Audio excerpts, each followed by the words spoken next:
ABC's General Hospital has confirmed that Carolyn Hennesy, the actress behind the razor-sharp attorney Diane Miller, is still on the road to recovery. After undergoing her first surgery due to a serious leg fracture, she is now preparing for a second operation. But slowing down has never been in Hennessy's nature. And just like Diane herself, she refuses to fade into the background. That same relentless fire is being written straight back into Port Charles. Diane Miller is returning, stepping once again into the center of chaos for a high-stakes legal fight. This time she's standing firmly beside her most dangerous and powerful client, Sonny Corinthos. Whispers of Diane's dramatic return in a wheelchair have already set fans buzzing. It's not just the shock of her entrance that has everyone talking. It's what it represents. The image of Diane rolling into a courtroom, wounded but unbroken, sends a clear warning. Injury has not weakened her. If anything, it has sharpened her edge. She remains one of the most intimidating forces in Port Charles, capable of unsettling prosecutors, shaking enemies, and reminding everyone why Diane Miller is never to be underestimated. As she prepares to defend Sonny once more, Diane's vulnerability becomes her greatest weapon. The wheelchair doesn't symbolize defeat, it signals danger. She is more unpredictable, more driven, and more powerful than ever. Her return sets the stage for explosive confrontations, brutal legal warfare, and a renewed clash between law and crime that will rock Port Charles to its core.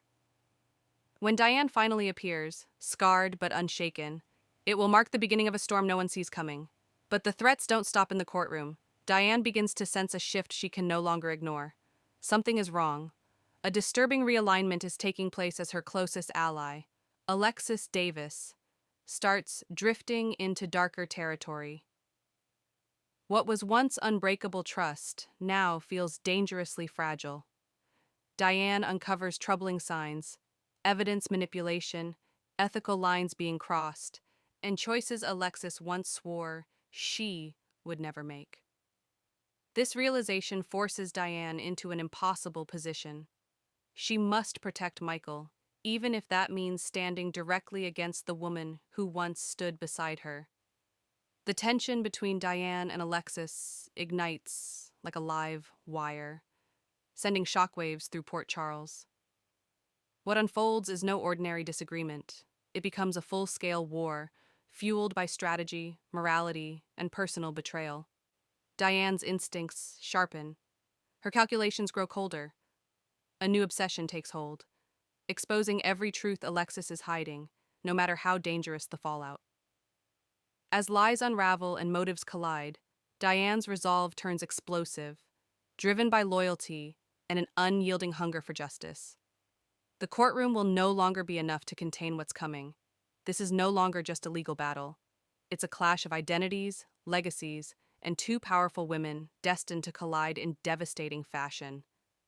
And then, the danger takes on a name. Actually, two names, Sidwell and Brennan. These shadowy power players have manipulated the system, terrorized the innocent, and pushed Sonny's world to the brink. For Diane, defending her clients is no longer enough.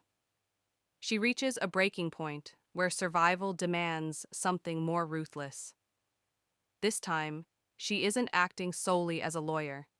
She becomes a strategist who understands that justice sometimes requires a sharper blade. Her mind turns into a weapon. She dissects their finances, uncovers hidden alliances, and connects secrets meant to stay buried. Every truth she exposes becomes another crack in the armor of men who believed they were untouchable. Diane moves with quiet precision, gathering leverage, tightening the net, and constructing a case designed not just to win, but to annihilate. As pressure builds, her influence in Port Charles expands beyond the courtroom. She is no longer just arguing the law, she is shaping its consequences. When Diane finally strikes, the impact is seismic. Sidwell falters. Brennan's empire begins to crumble. The narrative that once threatened to consume her clients flips completely, and Diane is now the one in control. Her rise is swift, electrifying, and terrifying to those who underestimated her. By taking them down, Diane doesn't just protect Sonny and Michael. She establishes herself as a power player capable of dismantling entire networks of corruption. This is Diane Miller's awakening, a transformation into something far more dangerous and far more influential. And when the dust finally settles, one truth becomes impossible to deny. With Sidwell and Brennan crushed under the weight of her strategy, Diane Miller has ignited a new era in Port Charles, one where her power can no longer be challenged.